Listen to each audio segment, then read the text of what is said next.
그 신명기는 더 거슬러 가면 시내산 언약이거든요. 시내산 언약의 말씀이 모세오경에서 결론인 게 신명인데, 그 신명기에 하나님과의 언약 관계를 떠나면 무서운 언약 저주가 있어요. 그 다음에 언약 관계를 잘 지키면 언약의 축복이 있어요. 그런데 결국 이스라엘은 그 신명기에 하나님을 경외하고 사랑하고 순종하는 언약법에 대해서 완전히 다 어겼죠. 북이스라엘은 시작부터 금송아지로 하나님의 그 언약의 핵심 10계명을 어겼고, 남유다는 끊임없이 악한 왕들이 충동을 했습니다. 그래서 이렇게 이 시내산 언약에 근거해서 언약적인 저주를 받았다. 그러면 시내산 언약뿐 아니라 또 한 가지가 있죠. 다윗과 맺은 언약이 있어요. 영원한 왕조. 그럼 그 다윗의 영원한 왕조에 대한 언약은 어떻게 되느냐 이거죠. 그러니까 이 다윗 왕조에게 주신 영원한 언약이 소망이에요. 소망. 하나님께서 다 무너진 데서도 마지막 이 열왕기 상하의 마지막 결론에 그 여호야긴이 이 석방이 됩니다. 불가능한 것처럼 보였는데 남유다의 여호야긴이 석방되면서 그게 희미한 그 회복의 소망의 여명을 비추는 거거든요. 그런데 다윗 언약에 근거해 보면 하나님은 영원히 버리지 않으셔요. 그래서 거기에서 이제 또 한 가지 중요한 것은 하나님의 인자와 긍휼에 의지해서 회개하라는 거예요.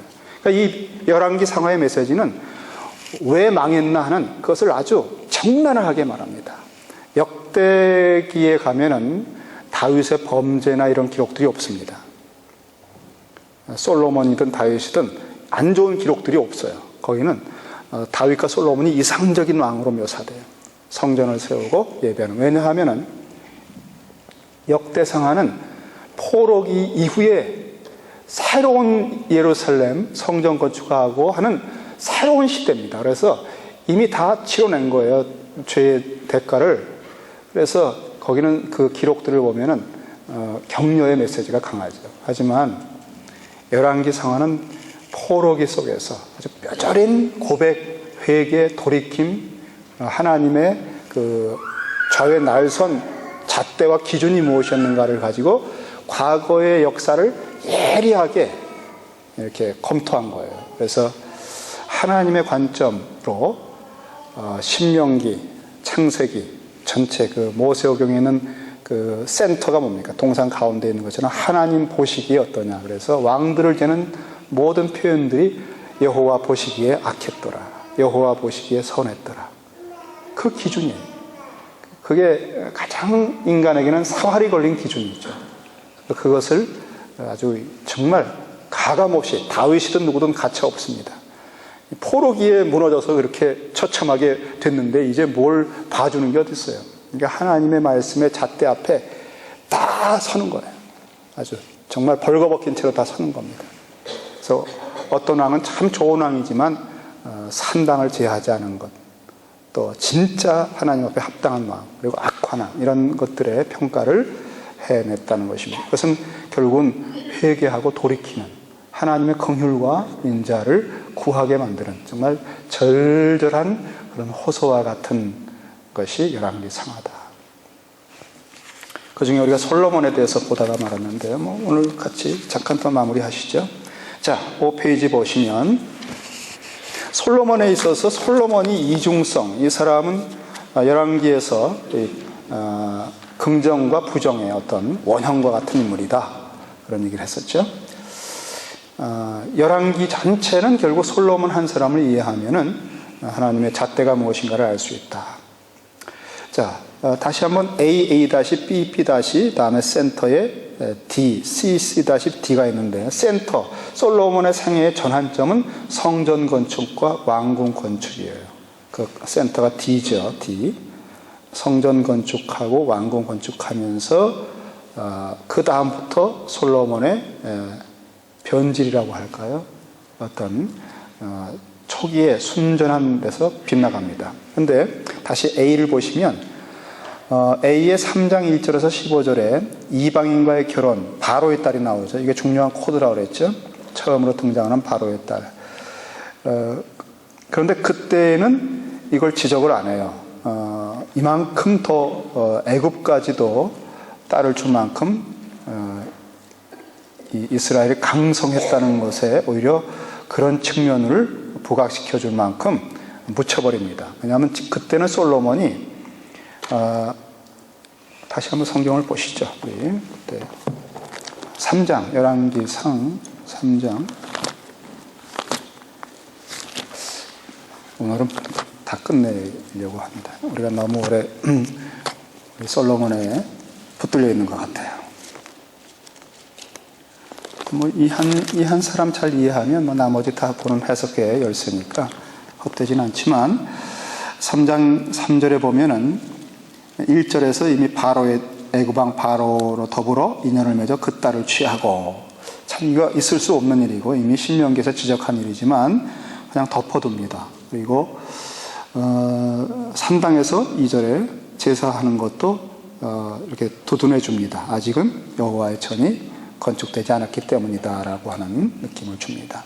그리고 그렇게 해줄 수 있는, 덮어주고 허물을 가려줄 수 있는 근거가 뭔가 하면 3절에 솔로몬이 여호와를 사랑하고 그 붙인 다윗의 법도를 행하되 이상적인 모습입니다.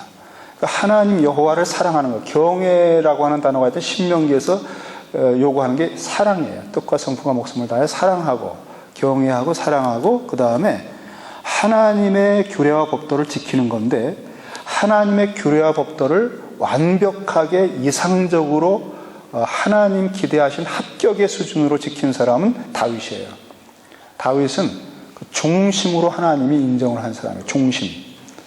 그래서 다윗을 지적할 때 언제나 한 가지만 지적합니다. 열왕기상 15장 3절에 있는 말씀처럼 다윗이 햇사람 우리아의 일 외에는 평생에 여호와 보시기에 정직히 행하고 자기에게 명하신 모든 일을 어기지 아니하였다.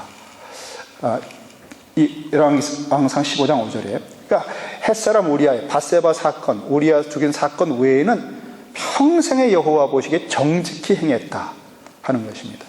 여호와 보시기에 정직히 행했다는 그 표현도 제가 여러분 드린 자료 중에서 한 페이지를 좀 보실까요?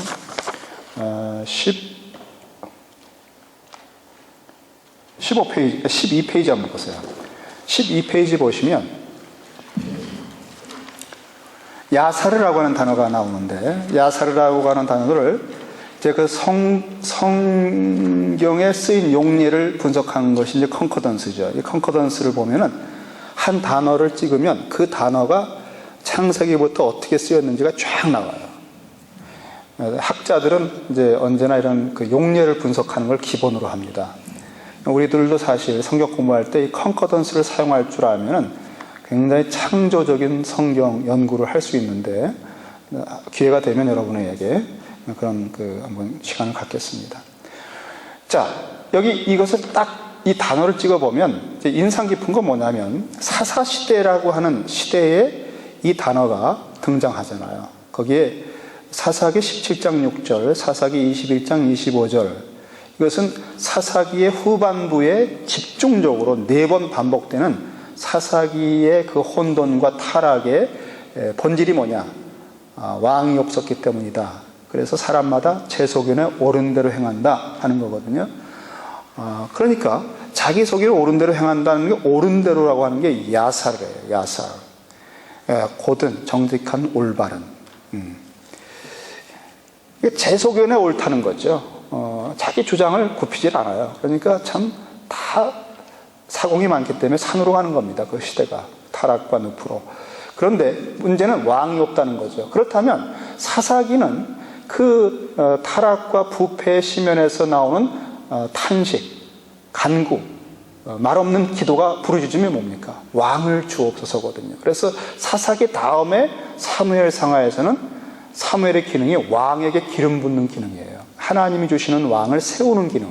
그러니까 왕조사가 동트는 것이, 사사기는 여호수아의 정복 이후에 여호수아 장로들의 리더십이 끝나고 새로운 리더십, 여호수아 같은 탁월한 하나님 중심의 리더십을 갈망하도록 시대적인 경험을 하는 겁니다. 그런 리더십이 없을 때 어떻게 시대가 일그러지고 그 시대가 얼마나 곤고하고 우리가 고생을 하게 되는가 하는 것을 사사기를 통해서 아주 뼈저리게 경험하여 한나와 같은 기도를 하게 하는 거예요. 진정한 지도자를 하나님이 주시는, 태를 열어주시기를 바라는 하나님의 주권, 만군의 여호와의 통치가 임하기를 바라는 그런 기도자들을 일으키는 거죠.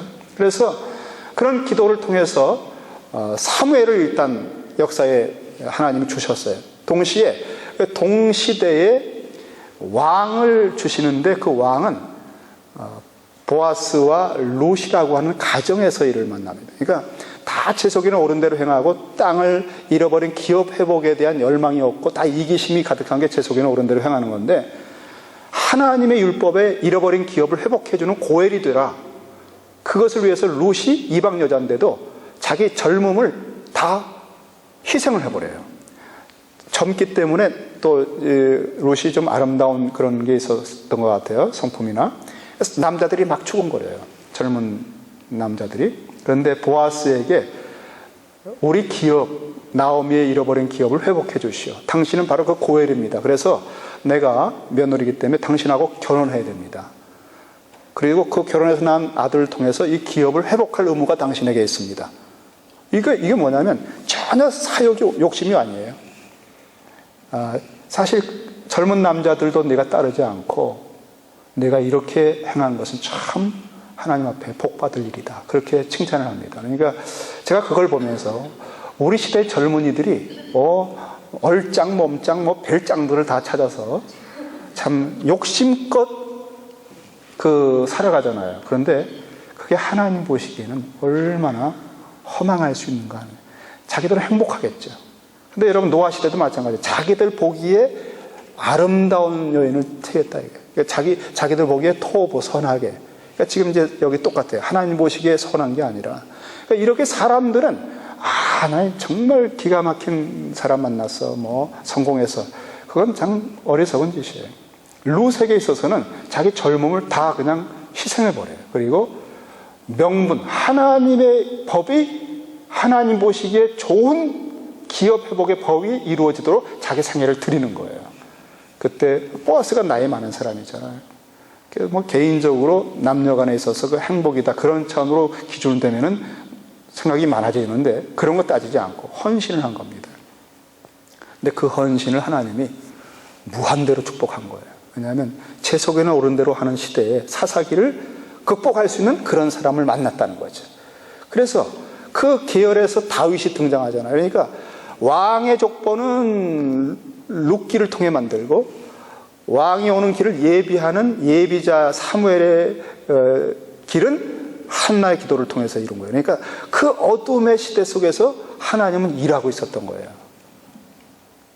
보아스의 가족을 통해서, 룻을 통해서, 다음에 한나를 통해서. 그리고 이제 그 시대를 그 기도가 제 속에는 옳은 대로 하는 그 근원을 해결할 것은 왕밖에 없다. 왕이 없으므로 하니까 사무엘 상하에서는 이제 왕을 주는데 처음에는 아직도 여물지 않은 기도, 왕에 대한 세상적 기준을 가지고 왕을 구한 것을 사무엘이 아주 경고를 단단히 하면서 받은 게 사울입니다.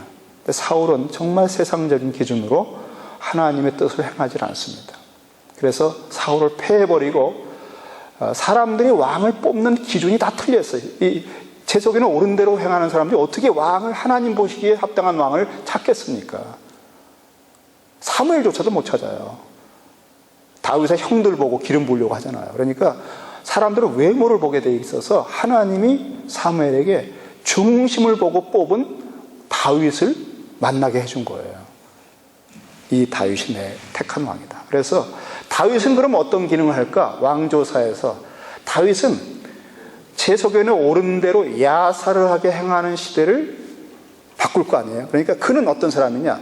하나님 보시기에 야사르하게 행한다고 나와야 될 거 아니에요. 사사시대를 극복하려면. 그래서 이 야사르라고 하는 단어를 찾아보면은 바로 다윗을 묘사할 때 이렇게 묘사하는 거예요. 쭉 넘어가 보시면 왕상 자, 12페이지에 왕상 15장 5절 보세요. 15장 5절. 이는 다윗이 햇사람 우리아의 일 외에는 평생에 여호와 보시기에 정직히, 거기 괄호가 있죠.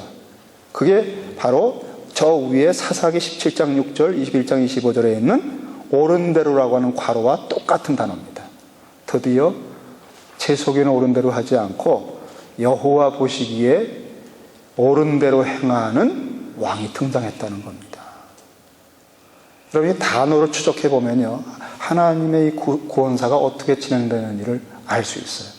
결국 그 왕은 누구였습니까? 다윗이었다는 거예요. 그리고 왕상 14장 8절만 봐도 나라를 다윗의 집에서 찢어내어 내게 주었거늘 너는 내 종 다윗이, 하나님의 표현을 보세요. 내 종 다윗이 나의 명령을 지켜 전심으로 나를 쫓으며 나 보기에 야샤르 정직한 일만 행하였음과 같지 않았다. 다윗이 기준이에요. 하나님은 다윗에게 완전히 만족하셨어요. 다윗을 만나고 나서야 하나님은 당신의 나라를, 뜻을 다 이 땅에 이루시려고 한 거예요. 이런 사람 하나 만나기를 그렇게 오래 기다리신 거예요. 시대를 계속 갈구면서, 시대의 밑바닥을 기경하면서, 시대를 들끓게 하면서 기도하는 사람들을 일으키시고, 룻기에서 그 족보를 만드시고, 한나에게 그 고통 속에 당신의 마음에 교통하여 기도를 일으키시고, 이렇게 해서 사람들을 하나하나 준비해 놓으시고 다윗을 이제 초장에서 불러 기름 부으셨다. 하나님이 어떻게 이렇게 오셨는가를 알 수 있죠. 그러니까 이제는 하나님의 규례와 법도를, 하나님을 사랑하여 지키는 기준이 뭐냐?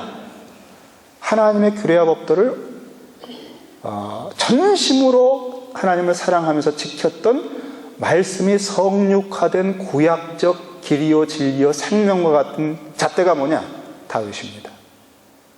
그래서요, 솔로몬에 대한 평가가 이렇게 나온 거예요. 그래서 3장, 열왕기상 3장 3절에 솔로몬이 여호와를 사랑하고 그 부친 다윗의 법도를 행하되 그랬던 거예요. 그러니까 이상적이라는 겁니다. 완벽했다는 거예요. 솔로몬이 다윗의 길로 가고 다윗처럼 했다면 뭐 더 이상 볼 거 없는 거예요. 그러니까 이런 영성이 하나님 앞에 날이 딱 서서 하나님을 경외하고 사랑하고 하나님의 법도에 다윗처럼 됐다면은 나머지 뭐 애굽이 자기 딸 준 거, 뭐 아직 산당에서 성전 건축하기 전에 제사한 거, 그거는 다 덮어지는 거예요. 우리 중심이 강건하면요, 세상 복판에 있어도 요셉처럼 보디발의 집에 가고 이방 우상 숭배하는 것에 총리가 돼도 하나님이 쓰시는 거예요. 그런데 우리가 약해지면, 쉽게 말하면 이제 솔로몬이 타락하는 이유는 뭐냐면은 처음에는 이렇게 하나님 절대 중심, 하나님을 사랑하고 다윗의 법도에 같이 생각하니까 나머지는 다 다스릴 수 있다는 거예요. 쳐서 복종시킬 수 있고 거기에 물들지 않을 수 있는데, 그런데 우리도요, 우리가 평소에 건강하잖아요. 세상, 여기 이 바이러스 굉장히 많습니다. 천지에 사실은 우리가 몰라서 세균들이. 그런데 아무렇지도 않아요, 우리.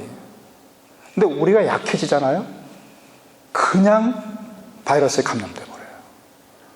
그러니까 세상은 아주 험악한 곳입니다, 여러분.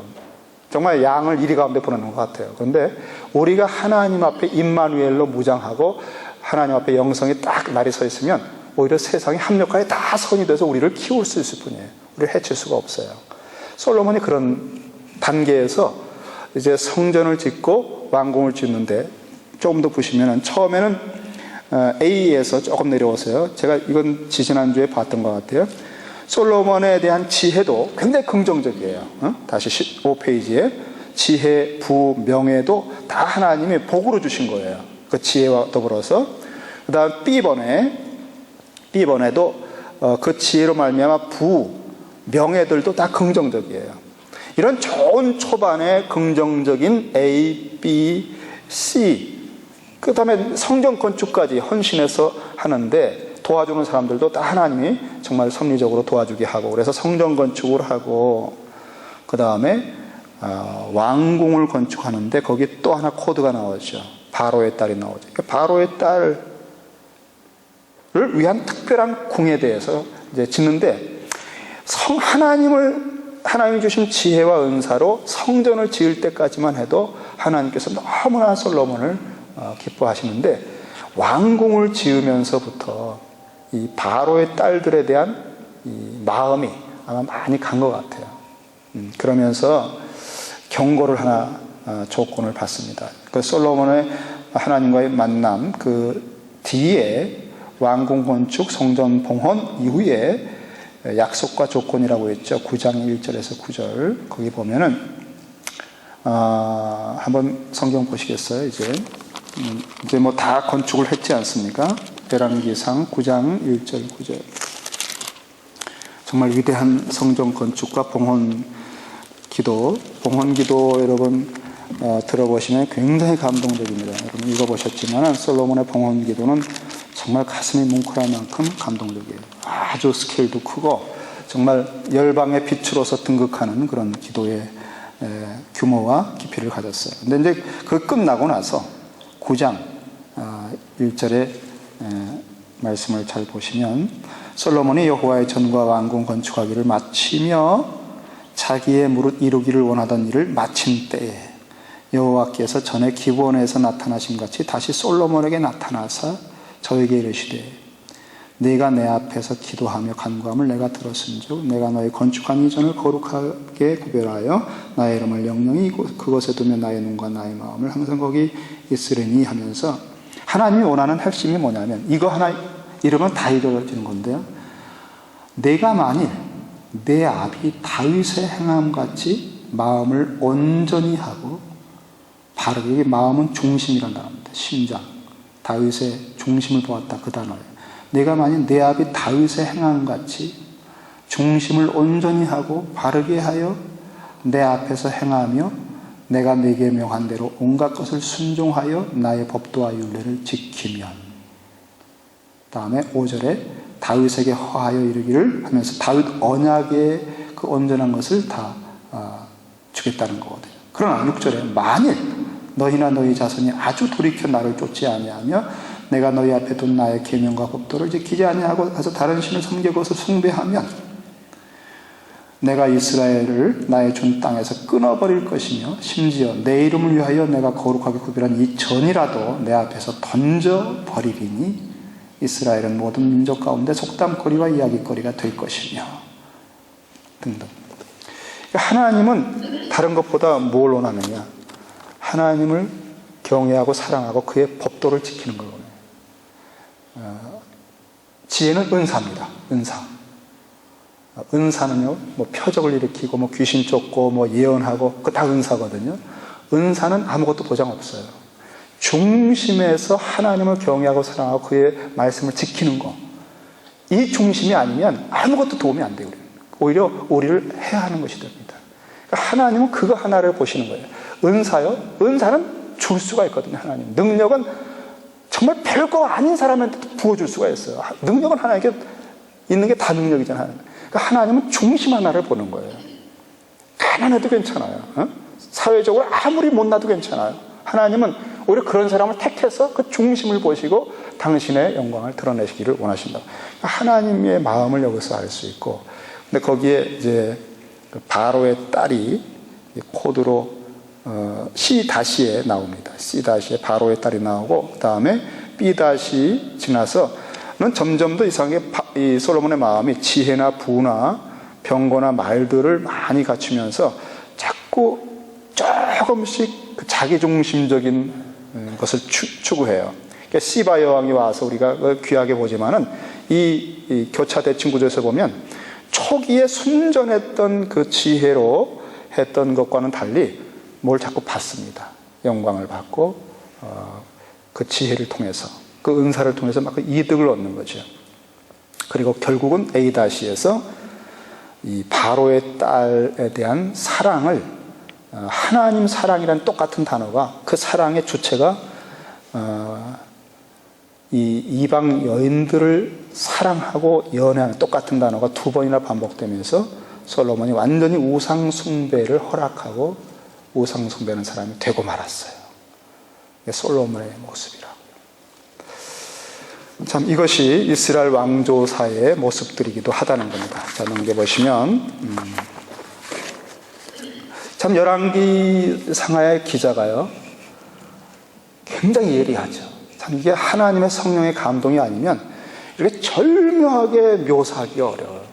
그 과거를 그 처절한 상실과 그 심판에 아주 뼈저리게 당하는 포로의 한복판 속에서 하나님께서 그의 마음과 눈을 다 열어서 왜 우리가 망했나, 기준이 뭐였나, 하나님의 원하신 게 뭔가를 아주 정말 철저하게 이 잣대 앞에서 세운 겁니다. 솔로몬도 여지가 없어요. 다윗도 그렇고. 참 이것이 동상 가운데 있는 그 하나님의 법과 잣대 앞에 선 인생들의 모습이고 마지막 아마 심판대 앞에서의 평가일 겁니다.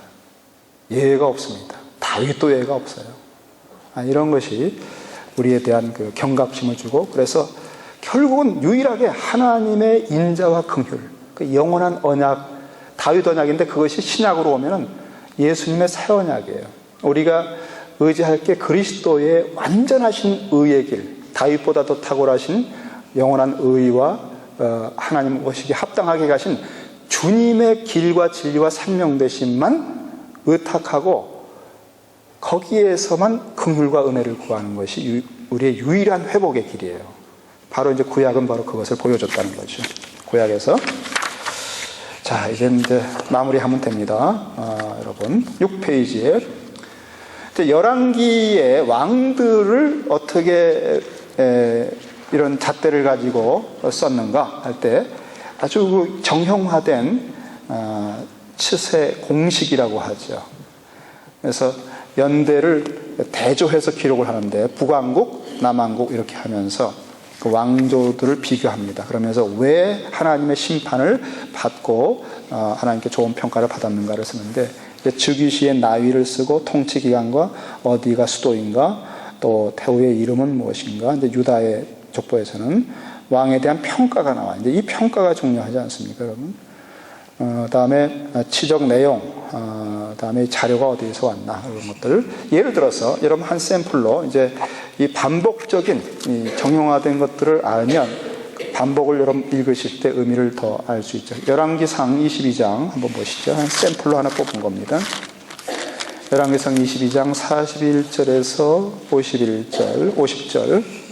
거기 유다 왕 여호사밧에 대한 이제 기록 내용입니다. 이제 어떻게 왕들을 평가하고 기록했는가 하는 샘플 하나, 다 이런 식으로 했는데 본 겁니다. 열왕기상 22장 41절에 보니까 이스라엘 왕 아합 제4년에 아사의 아들 여호사밧이 유다 왕이 되니.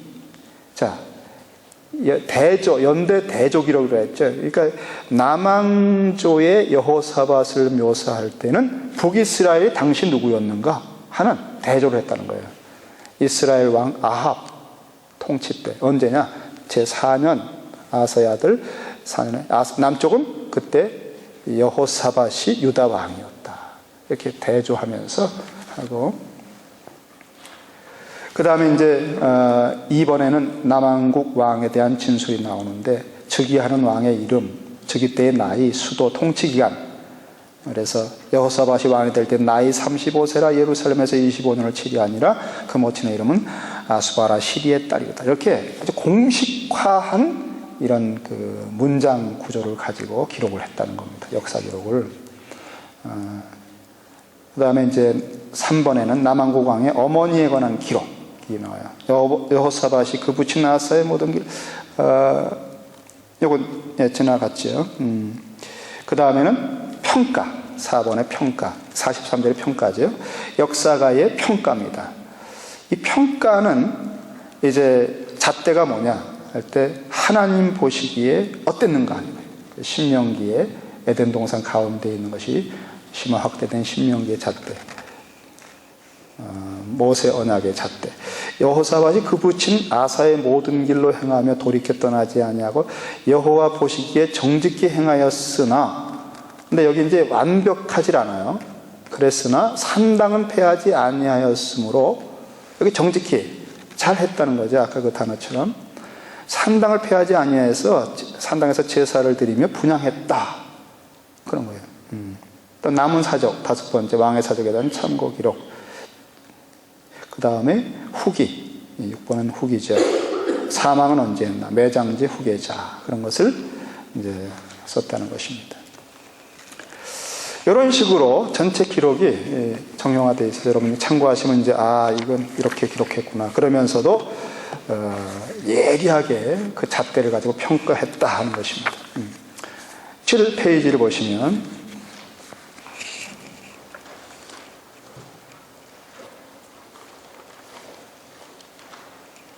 두 왕국을 좀 비교를 해보면 남유다는 뭐 작지요. 북이스라엘은 10지파인데 그런데 어떤 여건에서도 북이스라엘이 상당히 유리합니다. 자, 보셔요. 수도는 이제 예루살렘이죠. 남유다는. 북이스라엘은 사마리아입니다. 지파는 유다 지파가 주축이 되었고 아주 정말 작은데 북쪽은 10지파입니다. 크죠. 존속 기간은 남유다는 413년, 북이스라엘은 일찌감치 망합니다. 뭐 초반부터 우상숭배, 금송아지로 시작했는데 하나님이 참다 그냥 아수르로 깨뜨려 버리셨어요. 멸망은 바벨론의 남유다는 587년, 6년 때 망하죠. 722년에 북이스라엘은 아스리아에게 멸망을 당합니다. 지형적으로는 남유다는 산악지대예요. 산악지대. 그런데 북이스라엘은 참 좋아요. 샤론 평원, 이스라엘 평원 등 가나안 지역에 곡창지대가 있어요. 참 어떻게 이렇게 좋은 데를 다 잃어버렸어요. 솔로몬이. 솔로몬 때 깨졌잖아요. 그가 타락하면서. 국제관계는 남유다는 지형적으로 고립되어 있는데 비해서 북이스라엘은 고대 근동의 그 남과 북을 잇는 통로 역할을 하고 국제교육이 활발했어요. 북쪽에 갈릴리가 있잖아요. 이방의 갈릴리요 그러잖아요. 그 당시에 그 국제도로가 통과하는 지역이 갈릴리 지역입니다. 그래서 이방인들이 계속 지나듭니다. 그러니까 남쪽에는 예루살렘이 있고 그래서 율법의 본산지지만 북쪽은 상업적이잖아요. 외국과 교통하고 이방인들하고 무역하고 하기 때문에 거기는 이방인들의 어떤 사상들에 노출돼 가지고 그렇게 남쪽 사람들이 무시를 하는 거예요. 이방의 갈릴리라고. 그러니까 그 갈릴리 출신, 나사렛 출신 예수라고 하는 게 그렇게 무시를 받는 겁니다. 거기서 무슨 선한 게 나오느냐 이거죠. 경제적으로는 농업과 목축업이 남쪽은 주였는데 경제적으로 풍성하지 못했어요. 근데 북이스라엘은, 북지파는 농업과 국제교육을 통해 상업이 굉장히 발달했어요. 경제적으로 굉장히 융성했습니다. 여러분 이것만 보면은 비즈니스가 잘 된다 하는 게 축복을 받았다는 확실한 증거가 아닙니다. 그 당시 북이스라엘의 그 오므리 왕은요, 북방 이스라엘에서 굉장한 위세를 떨쳤습니다. 그러니까 정치적으로, 군사적으로 상당히 중요한 인물이에요. 강력한 왕조. 그리고 사마리아를 수도로 정하고 요새를 만들었고, 또 그 고대 근동의 사람들이 이 왕조가 너무나 강성하고 볼만하니까 그 왕조 이름을 아예 오므리의 집이라고 부를 만큼 그렇게 탁월했어요. 그러니까 세상의 역사 기록에도 남아서 그만큼 탁월하게 평가가 됐어요. 경제적으로, 정치적으로. 그런데 하나님의 체계, 성경 체계에서는 그 오므리 왕조를 한 6절 정도로 그냥 딱 몇 마디 해서 처리해버립니다. 그것도 어떻게 표현하는 거면 오므리가 여호와 보시기에 악을 행하되 그 전에 모든 사람보다 더욱 악하게 행하였더라. 이 평가 끝난 겁니다. 그러니까 세상적으로 뭐 굉장하다, 성공했다, 뭐 역사책에 기록이 남아있다, 뭐 이런 것들을 가지고 본다면은 북이스라엘은 성공한 나라입니다. 그런데 하나님의 책에서는 여호와 보시기에 악했다는 겁니다. 자, 여러분, 이 하나님의 평가 앞에 우리가 서게 된다는 게 이런 겁니다. 포로로 다 눈알 뽑히고 끌려가서 완전히 만신창이로 망한 다음에 이걸 깨달은 거예요. 그게 다 헛것인데, 그리고 하나님 보시기에 선할 때만 생명인데, 그래서 이런 중심을 보시는 하나님 앞에 산다는 것이 우리의 유일한 소망이죠. 그 다음에 군사적으로도 북이스라엘, 남유다는 북이스라엘 왕국보다 항상 열세예요. 열세. 그래서 북이스라엘 연합군이 쳐들어오니까 막 떨고 그러잖아요. 근데 북이스라엘은 경제력에 힘입어서 군사력이 아주 우세했습니다. 정치적으로도 남쪽에는 왕조 신학, 다윗 언약의 신학, 다윗의 왕조 신학으로 정치적으로 안정이 됐어요. 이게 이 남쪽의 이제 강점, 남유다의 강점은 뭐냐면 다윗의 왕조가 있어서 안정돼요. 다윗이 고심점이에요. 다윗 왕조만 계속 이어지는 거거든요. 그런데 북이스라엘은 이런 그 정통성이 없잖아요. 쪼개져 나가가지고 왕조 신학이 없으니까 끊임없이 혁명이 일어나요. 또 죽이고 그 다음날 또 나가 세워지고, 그러니까 정치적 불안이 생기는 거예요. 신앙의 전승에서 남유다는 다른 어떤 좋은 조건이 없지만 이거 하나가 남유다를 지탱하는 겁니다. 뭐냐면 다윗과 맺은 하나님의 언약이 이 남유다의 중심에 있다는 거예요. 그냥 예루살렘 성전이 있잖아요. 하나님은 거기서 예배를 받으셔요. 그러니까 올바른 예배를 받으시는 그곳에 하나님이 임재하셔요. 이거 하나밖에 없어요, 남유다는. 그런데 북이스라엘은 모든 좋은 조건이 있음에도 불구하고 금송아지를 섬겨요, 시작부터. 그러니까 신의 산 언약을 따라가는데 다윗의 그 무궁한 사랑과 중심으로 교통하는 언약의 그 보장이 없어요. 그러니까 너무나 불안한 것입니다. 참 우리가 이런 부분에서 보면은 잃어버리지 말아야 될 게 있어요. 경제적으로 좋은 것을 따라갈 거냐, 아니면 뭐 멋있고 예쁘기 때문에 결정하느냐, 뭐 그런 기준들이 여러분 일반적으로는 다 괜찮은 거지만 또 그런 것도 갖추게 될 여건이면 감사하지만 언제나 중심에서 하나님 한 분의 말씀에서 어떤 거냐, 하나님은 어떻게 보실까, 이 기준을 가지고 평가하는 거예요. 당장은 좋아 보이지 않아도 정말 거기서 목숨 걸어야 된다 이거죠. 에덴 동산에서부터 바로 그거 하나 때문에 죽고 사는 거 아닙니까? 하나님은 딱 보고 계셔요. 당신 앞에서 어떻게 하느냐, 당신 보시기에 어떻게 하느냐. 이게 중심에서의 문제니까 참 이거는 사람들이 평가하기 어려운 것이지만 이렇게 완전히 심판의 도가니 속에 들어가서 보면 선명하게 보인다 이거죠. 그 와중에서 모르는데, 자, 여러분 참 이게 얼마나 우리 가슴을 서늘하게 합니까? 다 역사에서 검증을 해서 이렇게 기록을 해놨으니, 열왕기에서. 자, 열왕기 왕들에 대한 평가 시금석 읽고 지나가죠. 왕들의 치적을 평가함에 있어서 열왕기 저자는 창세기 1장 2장 에덴 동산의 그 가운데 타베크에 그것이 확대되고 심화된 게 신명기죠. 결론이 신명기에 나타난 순종과 번영, 순종하면 번영한다, 불순종하면 쇠망한다, 정령 죽으리라, 순종하면 생명나무의 생명의 복으로 계속 성숙해가고, 이것의 원칙을 적용하여 여호와 보시기에 선 또는 악을 행하였다는 규격화된 판정을 합니다. 특히 열왕기 기자에게 있어서 신명기의 율법 부분, 거기에 첫머리에 예배 처소를 언급해요. 하나님이 여기 중심에서 예배드리라고 하는 그 법의 율법의 중심을 대표하는 것으로서 그 예루살렘을 택했다는 걸 나중에 이제 확인하잖아요. 아라우나의 타작마당에서 하나님이 그곳을 하나님이 받으신 걸 알고 거기에 이제 모리아산에 성전을 세우지요. 근데 거기 하나님 중심, 그 가운데 중심에서에 대한 태도를 가지고 왕들의 선악을 재는 잣대로 삼아요. 따라서 하나님을 경외하고 경배하는 것이 그의 중심이 어떤 거냐. 경배하는 사람은 그의 하나님의 보시기에 선한 규례법들을 따라갈 거 아니에요. 그 잣대를 가지고 평가하는 겁니다. 열왕기서에서는 베델과 단의 금송아지를 만들어 섬기게 한 북이스라엘 왕 여로보암은 여호와 보시기에 악한 왕들의 표본이에요. 시작부터가 악해요. 우상숭배로 언약을 다 깨트리고 시작한 거니까, 십계명을 떠난 거니까. 그러니까 여로보암의 길로 갔다, 이게 또 샘플이에요. 다윗의 길로 갔다, 이게 또 하나의 샘플이에요. 율법을 온전히 지킨 왕 다윗은 이상적인 왕의 표본이며 다른 왕들을 판단, 평가하는 기준이 된다. 아유, 저분만큼 해라.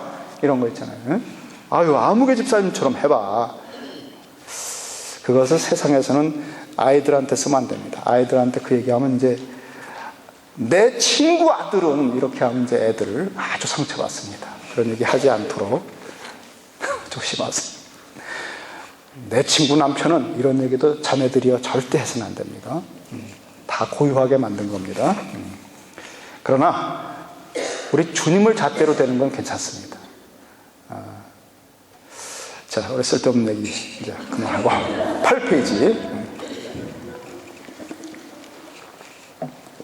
8페이지에 남유다 왕들에 대한 평가. 자, 일목요연하게 8페이지, 9페이지에 우리가 이거 계속 읽었는데 사실 전체 정리하면 이거거든요. 그러니까 한번 이렇게 도표를 가지고 있으면서 읽어가면 아주 선명하게 하나님의 평가, 열왕기 기자의 그 통절한 그 정말 심장이 정말 찢어질 만큼 간곡하게 호소하고 있는 메시지를 들을 수 있어요.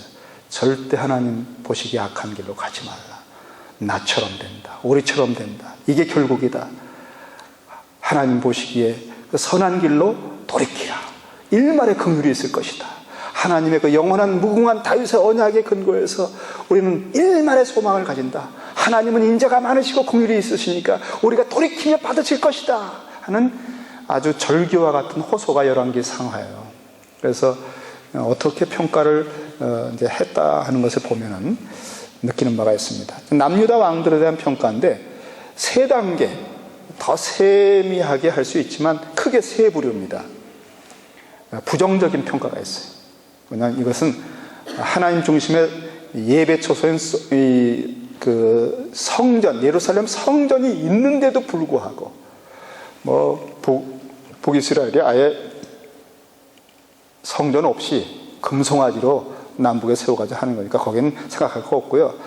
성전이 있으면 예배를 정상적으로 드릴 거 아니에요. 그러면 다 올바르게 하나님께서 사랑하실 만한 순종할 것 같죠?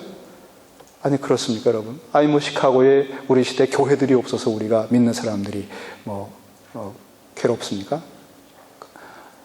교회가 있어도 성경이 없습니까? 이렇게 완성된 하나님의 계시의 말씀이 있잖아요.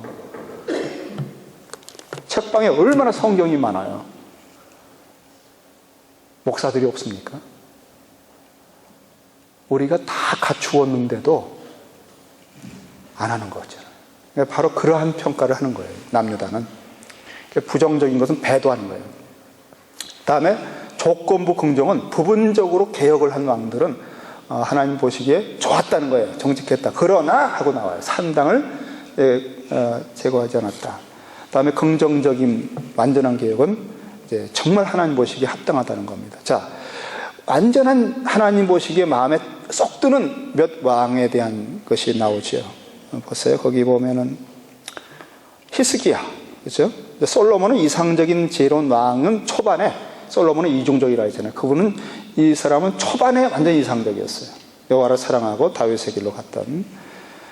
근데 이제 그건 이중적이니까 아래 왕들의 이제 이중성에 대한 샘플이고요. 다음에 히스기야는 보세요. 부정적 평가 없지요? 조건부 평가 없지요? 거기는 완전히 긍정적으로만 했어요. 다윗같이 여호와 보시기에 정직했다. 여러분 생애가 저는 이렇게 되시기를 바랍니다. 목사님 이미 안 됩니다. 이미 살아온 생애가 그렇게 못합니다. 여러분 그럼 이제부터라도 우리 건져야 되죠. 우리 생애를 건지셔야죠. 여기 또 요시야가 있죠. 요시야도 부정적 조건부 긍정 없어요. 여호와 보기에 정직하고 다윗의 길, 이 다윗이라고 하는 샘플이에요. 다윗의 길로 갔다. 그리고 므낫세, 솔로몬, 여로보암의 산당을 제거했어요. 그러니까 하나님이 산당까지를 딱 제거했을 때 너무 시원하신 거예요. 너밖에 없다. 내가 저 산당이 눈에 가시다. 나한테 제대로 하는 것 같으면서도 그거를 딱 은근히 놔두고 방치하고 거기서 또 뭐 하게 하고 너 그래도 잘하는 거 있어서 내가 너 보면 좋은데 그거 너는 그게 문제야. 근데 요시야 같은 사람은 거기까지를 깨끗하게 없애버려요. 그러니까 얼마나 기뻐하시겠느냐. 이런 사람들을 참 하나님이 원하시는 것 같아요. 원하시죠? 그런데 참 저도요, 참 이 두 마음이 어느 때는 왔다 갔다 해요. 그러니까 두 마음이 있으면 갈등이 생겨요. 그렇죠? 여러분 아시죠? 두 마음이 생기면 갈등이 생겨요. 근데 두 마음은 뭘 받을 줄 아예 생각을 말라 그랬어요. 제가 여러분에게 두 마음 갖지 마세요. 하나님이 쓰지 않도록 하는 가장 최선의 길이 뭔지 아세요? 두 마음 갖는 거예요. 두 마음 가진 사람 안 쓰셔요. 아예 죽이 되든 밥이 되든 한쪽 길로 가면 사울처럼 하나님을 대적해서 들이받으면 꺾어서나 쓰지. 이 두 마음 가지고는 이게 아주 미진해가지고 역겨운 거예요. 역겨운 거. 이렇게 할까 저렇게 할까. 빨리 벗어나셔야 돼요. 가부간에 사람들도요 굉장히 불쾌해요. 그리고 어떤 복이 없어요. 이 하나님 앞에 참 이런 평가를 받을 때 선명하게 결단하는 거, 다음에 헌신하는 거, 그런 걸 하나님 그래서 좋아하시는 거예요. 그때 그렇게 기뻐하시는 거예요. 다음에 처음에 회심할 때 있잖아요. 회심할 때, 회개할 때, 거듭나서 돌아올 때, 그때 그렇게 좋아하시는 게 왠지 아세요? 그 다음 살 때는 왔다 갔다 할지라도 처음에 회심할 때는 전심으로 돌이키거든요. 통곡하면서. 그 모습은 얼마나 아름답습니까, 여러분? 첫사랑이잖아요. 정말 가슴이 시릴 만큼 사랑이 느껴지고. 그래서 하나님은 늘 그 첫사랑을 요구하셔요. 어디서 떨어졌는지 찾아라.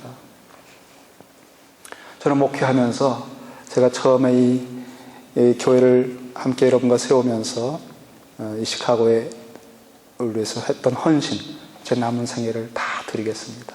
제 경력, 젊음, 이제는 뭐 다 늙어서 뭐 젊음도 없지만 그때만 해도 좀 쌩쌩했던 것 같아요. 주님 다 드리겠습니다. 그때 하늘에서 말씀을 딱 주시는데 하나님 들으신 거 있죠. 하나님은 그런 걸 들으시는 것 같아요. 그러니까 완전히 헌신할 때 말씀을, 약속을 딱 주신 거예요. 룻기를. 룻기의 사랑, 룻기의 헌신이 제 심령에 계속 있는 거예요. 그게 제 첫사랑이에요. 하나님을 향한 첫사랑. 그게 계속되면 사사시대를 바꿀 수 있었다는 거거든요. 하나님 그 중심을 보고 다윗을 일으키는 것처럼. 제가 그거 하나를 잃어버리면 목회는 끝난 겁니다. 저는 그냥 또 하나의 교회가 된 겁니다. 여러분, 제가 그걸 잃어버렸는지 안 잃어버렸는지 아실 수 있겠어요? 그걸 알아야 기도를 해 주실 텐데, 그걸 잃어버리면 하나님은 정말 이 교회 그걸 기름 부을 필요 없어요. 또 하나의 교회인데. 바로 그런 거를 요구하십니다. 저는 이거 보면서 나는 누구냐, 그런 걸 생각합니다.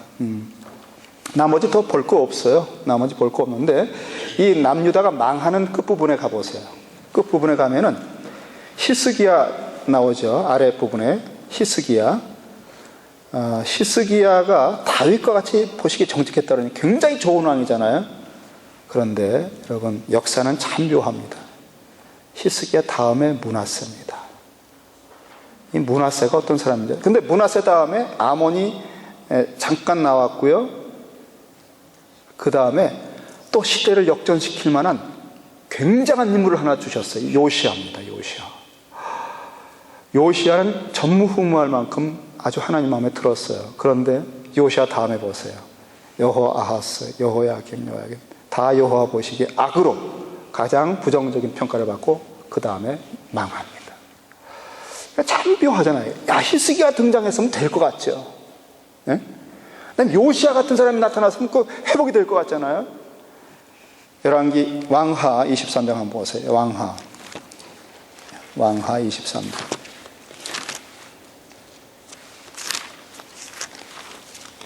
왕하 23장 26절 27절을 보세요. 우리가 그 요시야를 알고 조금 거슬러 올라 24절부터 한번 보는 것이 24절 열왕기하 23장 24절 요시야가 또 유다 땅과 예루살렘에 보이는 신접한 자와 박수와 드라빔과 우상과 모든 가증한 것을 다 제하였으니 이는 대제사장 hil기야가 여호와의 전에서 발견한 책에 기록된 율법 말씀을 이루려 함이라. 율법의 말씀을 발견하고 나서 그 하나님의 말씀의 좌우에 날선 잣대 앞에 서보니까 너무나 끔찍하게 살아왔다는 걸 알고서는 완전히 개혁을 합니다.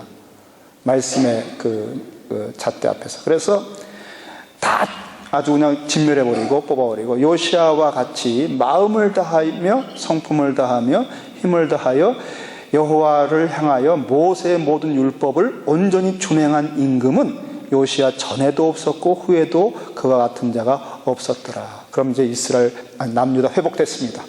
이제 무궁한 나라가 세워질 겁니다. 참 이거 보면 한 가지 더 깨닫는 건 말씀이 없으면 사람이 절대 회개할 거리가 없어요. 말씀 앞에 서야 회개가 가능해요. 근데 말씀 떠나서 살아가는 사람은 절대 회개하지 않아요. 왜? 제 속에는 다 오르니까. 참 그거 비극입니다, 여러분. 자, 이렇게 전무후무한 왕이 등장했으면 이제 남유다는 소송하고 부흥할 텐데 26절 보세요. 그러나 여호와께서 유다를 향하여 진노하신 그 크게 타오르는 진노를 돌이키지 아니하셨으니 이는 므낫세가 여호와를 경록케 한 그 모든 경로를 인함이라. 여호와께서 가라사대 내가 이스라엘을 물리친 것 같아. 북이스라엘이 이미 망했잖아요. 720년. 유다도 내 앞에서 물리치며 내가 뺀 이 성 예루살렘과 내 이름을 거기 두리라 한 이 전을 버리리라 하셨더라. 여러분, 그러니까 이 요시야 위에 아몬 위에 므낫세, 히스기야 다음에 므낫세, 이 사람이요, 이건 무서운 사람이에요. 이 므낫세를 통해서 하나님의 이 가슴이 심장이 아주 인간적으로 말하면 썩어버렸어요. 너무나 하나님이 괴롭고 이 진노가 생기는데, 그래서 그냥 쓸어버리려고 하는데 그나마 요시야가 등장해서 개혁을 했어요. 그러나 요시야의 개혁도 막을 수 없는 진노의 불길이 타오른 게 므낫세 때문이에요. 남유다 끝났습니다. 참, 이렇게 해서 끝났어요. 열왕기 성하의 기자에게 있어서 이 역사에 쭉 더듬어 보면서 그 므낫세라고 하는 것은 치명적이었다는 거예요. 자, 이 북이스라엘 왕들을 보면 이 북이스라엘은 단순해요. 여기는 왜냐하면 아예 그냥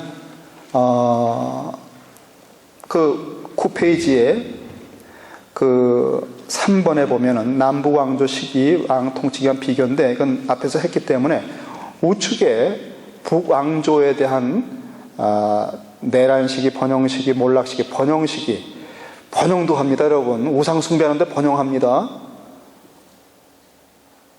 놀랍죠? 예. 근데 평가를 보세요.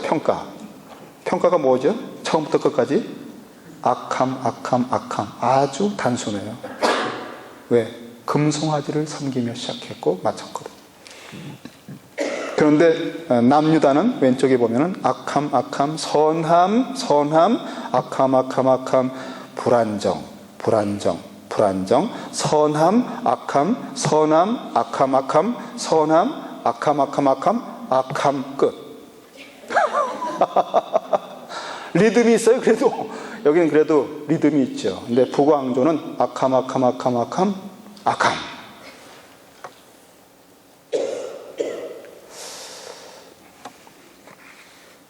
다음에 위에 올라가면 북이스라엘이 이 다윗 왕조 언약 신학이 없어요. 여러분, 언약 신학. 우리는 새 언약의 근거에 살아가잖아요. 크리스천들은. 언약이라고 하는 건 하나님과의 깊은 관계를 맺었던 중요한 예식입니다. 하나님 내 아버지다. 십자가에서 우리는 피로 맺은 언약이 있어요. 그래서 아무리 빗나가다가도 돌아오는 거예요. 하나님이 강권하셔서 가시채로 막으셔요. 탕자가 돌아오도록 기근을 만드시고 먹을 것도 없게 만드셔요. 그러니까 아버지 집을 생각하게 된다는 거예요. 번뜩 생각나는 거예요. 아버지 집이.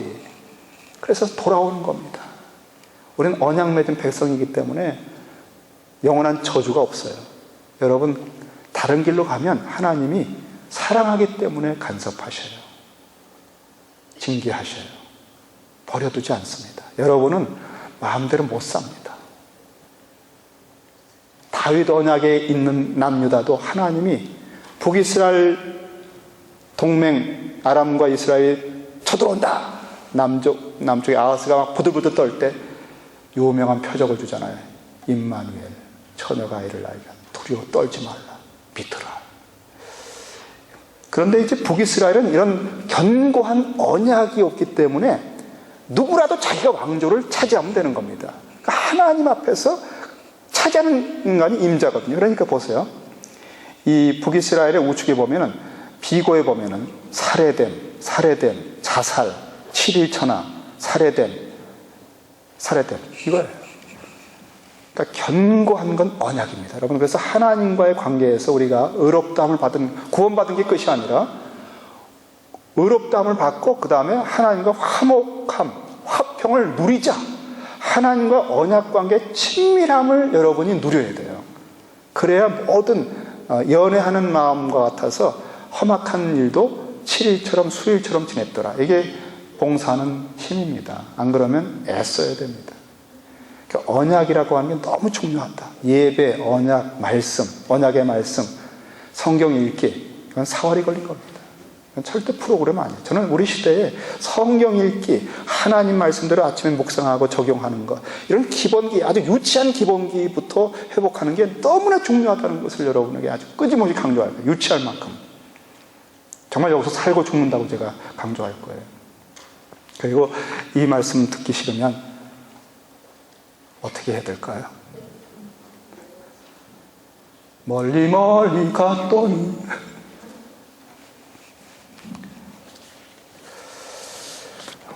다음 페이지, 9페이지, 10페이지는 이제 드디어 망한 이후입니다. 또 망하기 전에.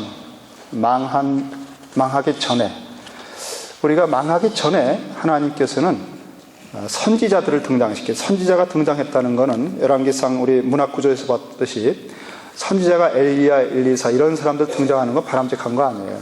왜냐하면 하나님의 법과 언약을 떠났기 때문에 언약으로 돌아오라, 말씀으로 돌아오라고 경고하는 하나님의 비상체계거든요. 이 선지자들은 하나님의 비상적인 하나님의 운영하는 방법 중에 하나입니다. 이미 주신 언약 법이 있잖아요. 그 법의 기준으로 돌아오라, 돌이키라, 이게 회개를 외치잖아요. 너희들은 지금 실상이 이렇다. 하나님은 이렇게 느끼신다. 너무나 역겨워하신다.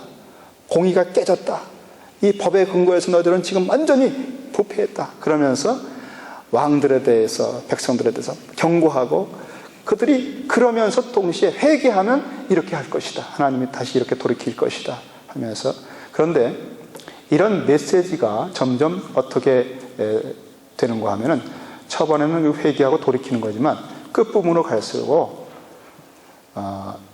일종의 포기하는 거예요. 포기하고 이스라엘은 망한다. 돌이키면 좋은데 그 다음에 하나님이 새로운 출애굽을, 새로운 언약을, 새로운 왕을 주실 것이다. 새 성전을 주실 것이다.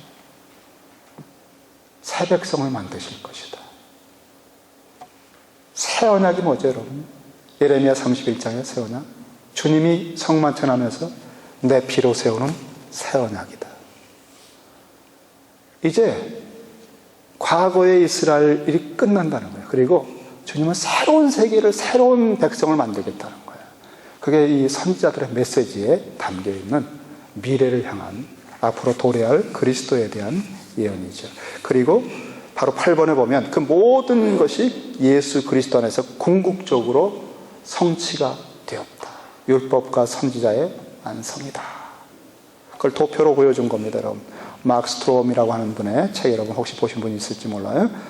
도표에 보시면은 이렇게 모든 구약의 그림자 예표들이, 선지자들의 예언들이 그리스도 안에서 완성됐어요. 주님은 새 이스라엘의 원형이고 새 성전 자체이시고 새 언약의 근원이세요. 구약에서 말했던, 조각으로 말했고 제사장, 선지자, 왕들, 땅도 누구냐? 그리스도예요. 땅에 들어갔다. 본토 친척 아비집을 떠나서 땅 안에 들어갔다. 그게 무슨 뜻이냐 하면 우리가 그리스도 안에 들어갔다는 거예요. 그 땅의 중심부에서 보는 수풀에 걸린 수양, 그게 그리스도예요. 구약은 이런 면으로 저런 면으로, 가나안이라고 뭐냐? 하나님의 에덴 땅, 약속의 땅을 상실한 게 가나안이에요. 그래서 그걸 회복하는 게 기업 회복이고 고엘이에요. 구속. 이런 개념들이 바로 그리스도 안에서 다 완성됐다는 겁니다. 그리스도는 무궁무진한 지혜의 보고이고 모든 신성의 충만이에요. 이분은 측량할 길이 없어요. 우리가 그리스도 중심으로 엠마오길에서 해석을 해주잖아요. 주님이 당신에 관한 것을 자세히 열어주셨다 그러잖아요. 그걸 듣고 가슴이 뜨거워지는 거예요. 여러분, 다른 메시지는 절대 여러분의 양식이 아닙니다.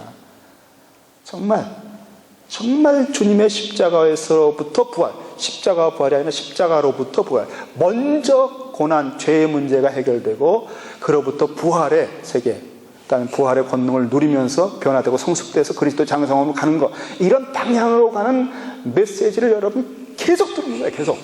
그리고 그런 관점으로 해석하기에 열쇠를 가지고 성경이 열려서 읽으면 읽을수록 양식이 되고, 성경을 한 번 읽을 때 더 힘이 되고, 두 번 읽으면 더 강력해지고, 이제는 이 말씀이 막 너무너무 벅차가지고 증거하게 되고, 이런 것이 그 주님이, 그 당시 사람들이 성경을 얼마나 잘 알았어요. 유대주의가. 근데 자기가 보고 싶은 대로만 보는 거예요. 꼭 그 구절만 뽑아가지고. 그러니까 그 구절 뽑아서 능력 표적하다가 메시아를 죽이고, 우리가 이렇게 복음, 그리스도의 복음, 구약이 열왕기가 망했던 것도 다 센터, 중심에서 이탈하니까 망하는 겁니다. 다 검증됐습니다. 나머지 이제 11페이지는 도표 보시면 되겠죠? 여러분, 도표 쭉 보시면 정리가 된 겁니다.